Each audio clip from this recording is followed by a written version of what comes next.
Hello there, today's video is going to be extra short even though my videos are usually short. Anyways, the game that I want to talk about today is called Lighthouse of Horror.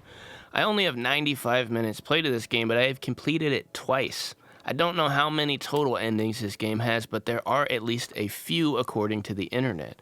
What endings you get depend on how you play the game and the choices you make.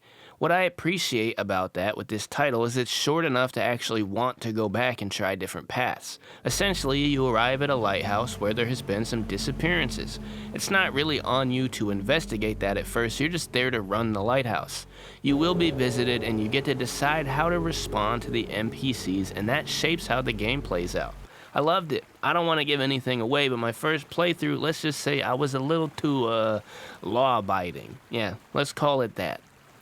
Story elements aside, your task is to run the lighthouse, and you do that very simply by either turning the light to half power, full power, or not on at all, and instead utilize the bells.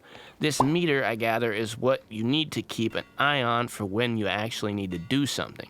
So you don't have to spend all night in the lighthouse, you can watch the meter and take care of other tasks, because you also have to worry about eating, staying warm, keeping sane by reading and sleeping. It is a lot to juggle on finite resources, and you will probably die a couple times, but that's okay. The game doesn't tell you these two important things outright, so I will. Pressing G opens this book that tells you how to operate the lighthouse, and all the way at the top there are these 3 flags that you set to request supplies. I suggest doing spare parts in the first order so you can fix the lift, which you then can use to hoist supplies up. That's pretty much all you need to know for now. I love the vibes of this game. The pixel art is great. There's a very limited color palette, and that helps set the eerie tone, and the atmosphere does a great job of feeling a little off. The cats meow, the wind creaks, whooshes, everything just makes you feel a little weirded out by the environment and isolated. The visuals and sound together do a great job of setting the scene. I don't usually combine these sections, but this is a small game, so I did. For the price of $2.99, this is a great little experience. There are multiple endings and ways to play and decisions to make, and for such a little game, the depth is surprising. The tone and the atmosphere, the sound, the visuals, everything about this little Lighthouse of Horror is wonderful. It can be tough to juggle the elements, but it is a survival game after all.